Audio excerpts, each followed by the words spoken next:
I can refer to research that shows that children do better when fathers are involved.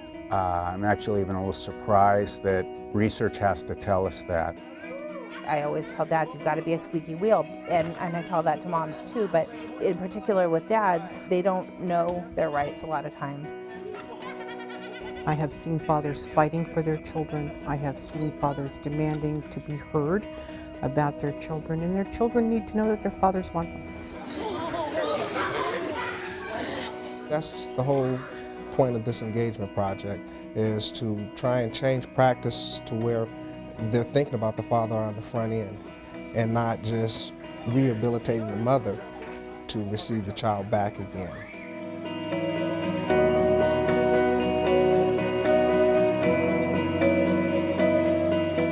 I can't explain the feeling. There's joy in it, then there's confusion. Because if you're not a parent, you're just like, okay, well, what do I need to do? This is how Billy Jones' story begins. He's 23. He learns he has a child, but the state has custody. Like other men with children in foster care, Billy had no way of foreseeing the journey that lay ahead. The many steps he needed to take if he wanted to be a father and be included in his child's life. And like many men on this path, he often wanted someone to hear his side. When Billy's son Josiah was born with drugs in his system, a caseworker first contacted Billy about his viability as a parent. I remember Mr. Jones being pretty argumentative. I think he had a lot of just kind of like resentment with the whole thing, like, why am I even here? It's not my fault. I didn't give birth to Josiah. I didn't use all those things his mom did, and now I'm here. I'm the one showing up, and now you guys are still making me jump through the hoops. My very first meeting, I don't even remember what it was about. Honestly, the first meeting, all I wanted to do was see my child. Billy didn't have any understanding of the department and how choice decisions are made, how his actions or inactions would affect those decisions. I think anyone would be frightened to engage in a court system that they may not be familiar with. Fathers also have to deal with paternity issues and child support issues. There could be family court issues as well, maybe even outstanding criminal matters that would prevent them from coming to court for a dependency proceeding. And I think caseworkers need to be aware of those issues that are facing fathers. Billy did have a criminal record as well as a substance abuse problem. He was also unemployed, and he needed housing to be a viable parental candidate. What I can say about Mr. Jones is that not having his son was a barrier to him getting housing, and getting housing was a barrier to him having his son. And so that was the catch-22 that I think a lot of fathers, in particular non-custodial fathers, are in. Over the course of 2 years, Billy was assigned to a number of social workers, and he grew increasingly frustrated. They didn't assist me with finding the housing. Someone had told me about the program, and I had to explain it. I don't remember who my social worker was at that time. However, they didn't understand how the program functioned. Billy's case moved slowly, despite the fact that caseworkers described him as extremely committed. But over time, his persistence paid off. It went like this. I would be having a court date come up, right? Right before that court date, I would get an envelope in the mail full of resources, stamped and dated, so they could go to court and say, well, we've provided Mr. Jones with these resources. Okay, that's true. They did provide them to me. But Your Honor, none of these are even applicable for men. Billy's case reflected a national trend in the treatment of fathers by child welfare systems. A 2009 study showed that compared to mothers, fathers were 26% less likely to be involved in case planning efforts, and 27% less likely to have their needs assessed.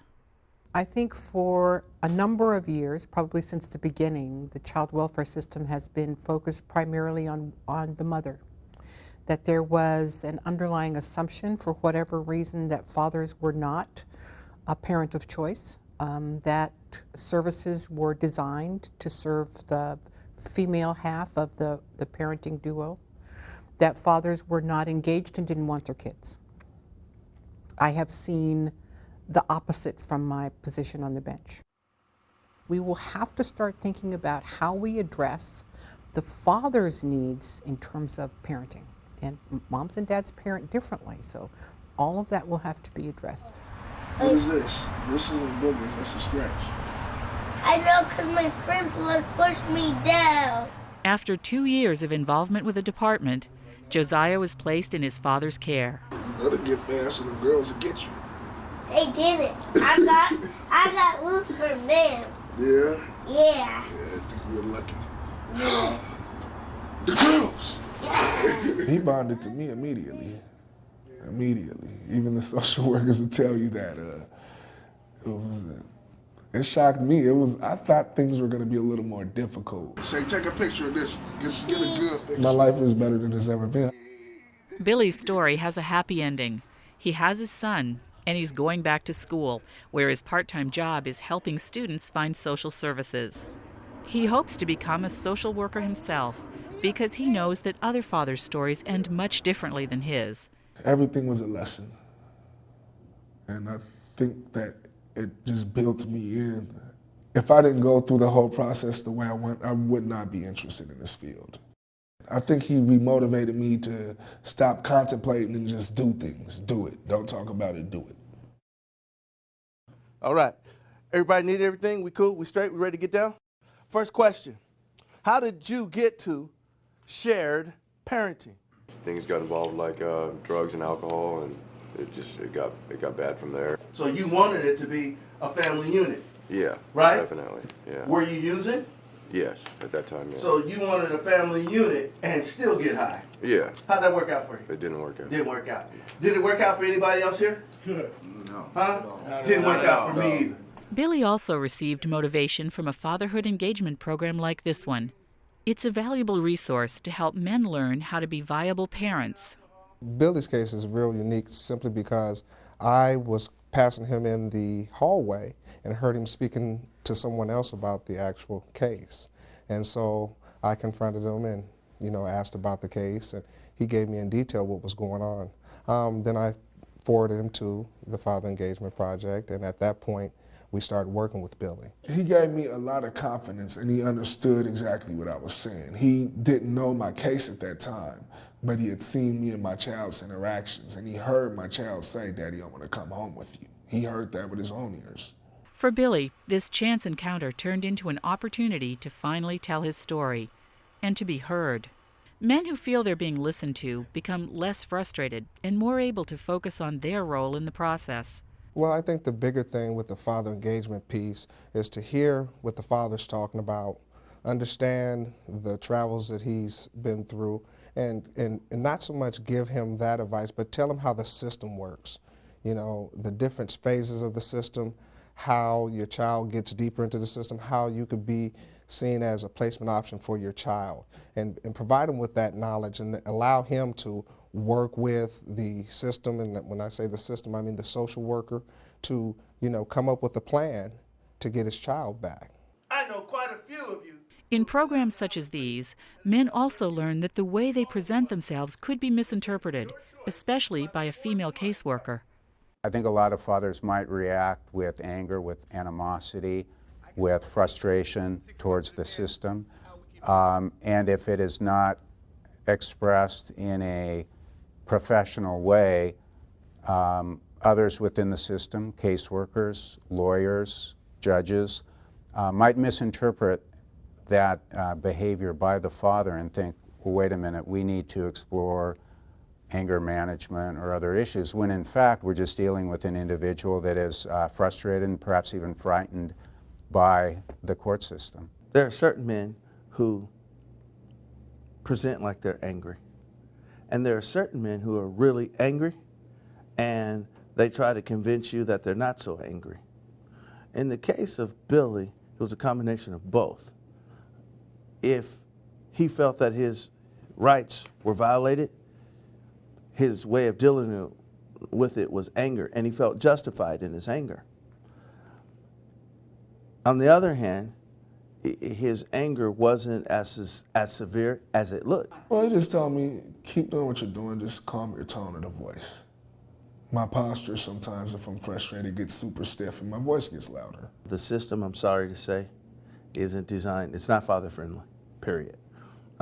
Even if statutes or the rules say that it should be equal for parents, right? Men understand, as far as their understanding, when they say parents, they mean mother.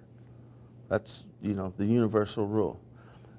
When they go into the department and they talk to, their caseworker, 9 times out of 10, it will be a woman.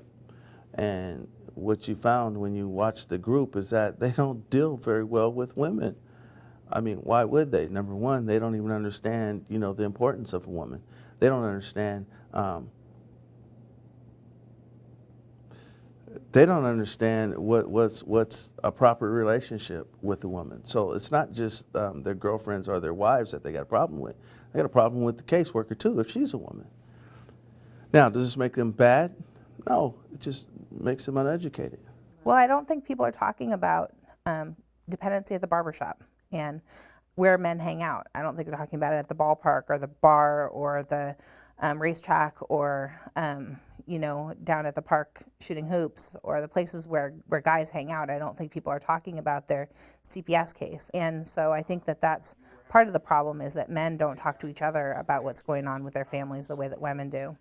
And so they just don't know the system. Billy's fatherhood engagement program offered 20 weeks of classes that offered tools for navigating the family services process, the court system, how to be an effective parent, and many other topics. However, if father programs aren't available, social workers should fill the gap by providing fathers with similar father-friendly information. Here, the men learn that custody proceedings require a team approach, and they need to know their position. Well, the first thing they're going to do is inform you. You're going to know your roles. You're going to know the phases, the processes. You're going to know some of the biases that you're going to come against, and you get direct experience from hearing it from other men. Say if you go to court and the social worker only brings the negative reports and doesn't send out the positive reports that have been made, how do you go about addressing that issue? Well, first of all, you're in court with them, right? Yeah. Okay. So what better representation of you than you? And you have to look at it now as a team concept, okay? You want to be as positive about your teammate as possible, even if they lagging. You threw them the ball, they missed the layup, it caused 2 points not to be had in your favor, but it's like, okay, don't be afraid to come back. And if you see a delay, you ask the question, you guys. Asking questions is just one of the communication tools the men find helpful. They also appreciate more practical tips, like knowing it's okay for them to take notes on their case to be better prepared advocates for themselves. Anywhere I go, I have it right, and then I have him sign it, with his name on it, so that way, when I go back, I didn't sign this, he did. So, it's a testimony to where I've been, what I did, and everything, so it does help. It can also help to understand what the men can't write down or even express, their worst fears about how their story will end for them and their children. The first emotion is fear, but men don't like to admit it. So that fear a lot of time translate as anger. And you've seen where men present themselves in this super tough, macho, I did it my way, and all it is a cover up for absolute fear. They don't have a clue how they're going to get their kids back. Pride. Pride obstructs you from getting help, from growing. The plain truth of it is once you start thinking that, A, there's nothing wrong with you, or if there is something wrong with you, you can fix it, you put yourself on an island. You become you. All you by yourself. What does any of this have to do with relationships concerning the department? Obviously, the state must be involved for a reason because I'm here. So I would think that the sooner I understand, their role and my role, I can go on and get to the next phase of my life. And to build on that, I mean, what everyone else has said, is if I can interact with the state in a positive way, then I think that I can interact with with anyone else in a positive way. For me, I had to clean house and start from scratch. I had to get rid of person, places, and things. I had to change behavioral attitude. I had to change the way I think. I had to change the way I process things. I had to incorporate every decision to involve my child. So every decision I make now is this, how's this going to affect me and little Manny? That's the way I did it. And I'm not saying I'm fixed, by no means. I'm not saying I'm fixed. I'm just saying that right now it's working for me. The men in this group are proof that when fathers are told they're valuable to their children, they become much more willing to seek positive change and to be accountable. The reason why I do this work, the reason why I'm so diligent about it, is because I was fatherless. That's what we're changing. And if we can change it, I've changed it for my son. I'm a father, and I'm there. You're changing it for your kids. That's the change that we're talking about. Bottom line. Let that be your motivator. Move from that. Let that be the catalyst to do the work that you're doing. Then all the rest of what you guys are asking about will come. But remember, we have broken the chain of fatherlessness in our own families.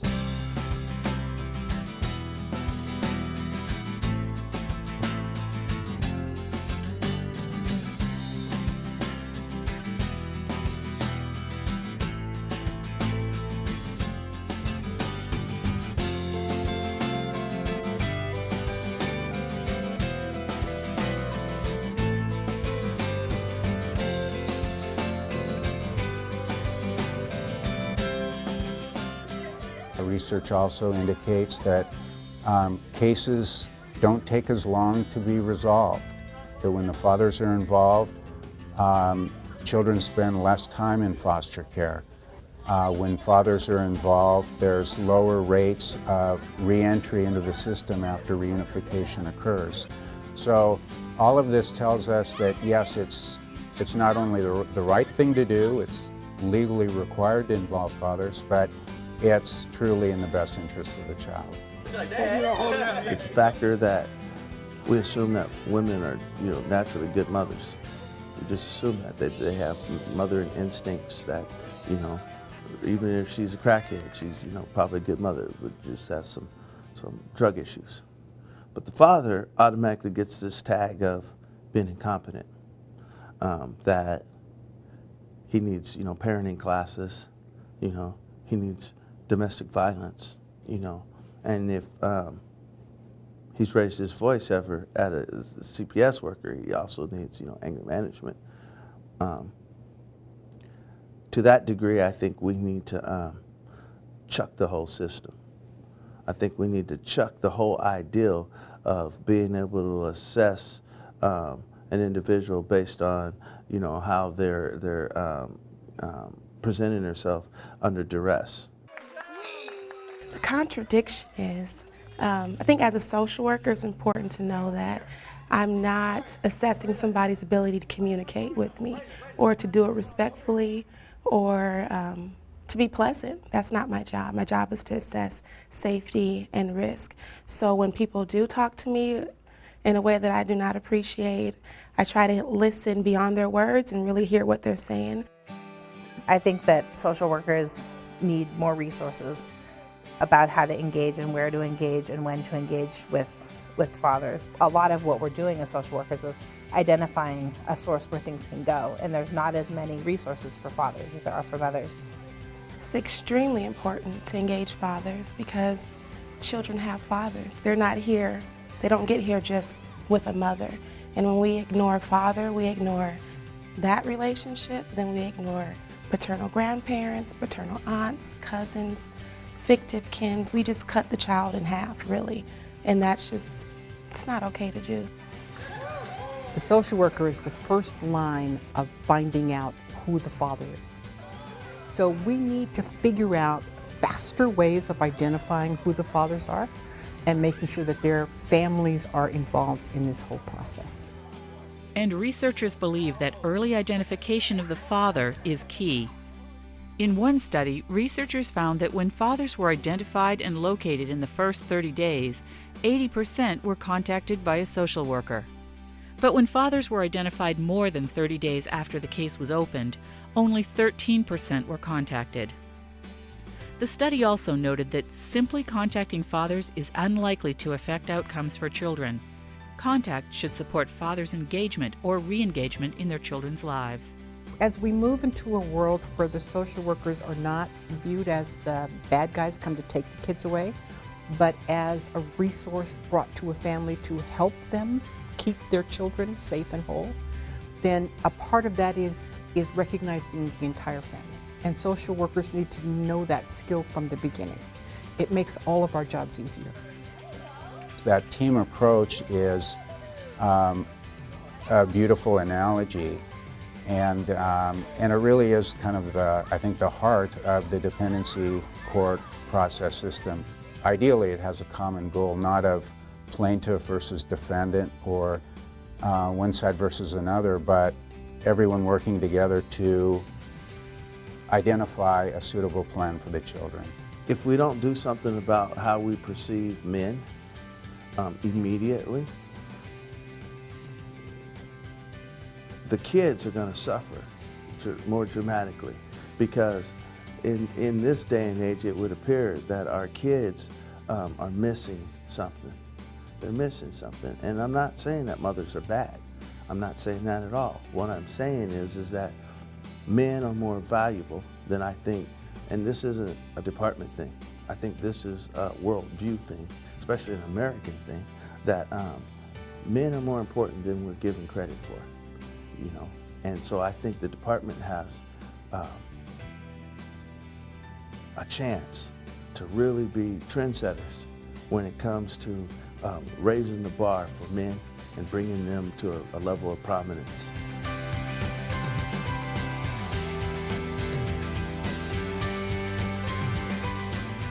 I grew up in foster care, you know. I got taken from my parents when I was 6, and I know what it's like to grow up in the system, you know, because the only thing you think about is you want your real family, you know, and I know that's what my son wants, and I'm gonna do whatever I can to get him back. Being a father is everything to me, you know, because throughout my teenage years, you know, I was in gangs and so forth and so on. So when I had my son, and the first time I held him in my arms, I knew right then and there I needed to change. The things that I was doing, the environment, and so forth and so on. So they made me who I am today. I think Father's Engagement has pretty much helped me focus on working on me, because without working on me, nothing else would have worked. You know, none of this would have happened. I would not have gotten my kid back. Yeah, she's just changed my life. I'm just so grateful for her. That I wake up daily. Both your shoes just fell off. How do we do that? You know, I wake up daily and I'm just so grateful to have her in my life. It caused me to step up and take responsibility and keep taking responsibility. Just him there, his presence, you know, is a constant reminder of we can do this, Dad. You know, this is something that this is something I want to do. My line is straightforward, you know. I might come across some hurdles, but I'm not going to take a step back. I used to say before the situation happened, I don't care if I have a kid, I'm not gonna do nothing. But what did I do? I called the prosecutor's office more times than anyone to get the test. So it just change happens at random times, random places, different people. If we come with the premise that some people really don't want their kid, then we don't give them the opportunity to prove otherwise. If we start from the premise that everyone wants their kid, then we will leave it up to the individual to prove it otherwise.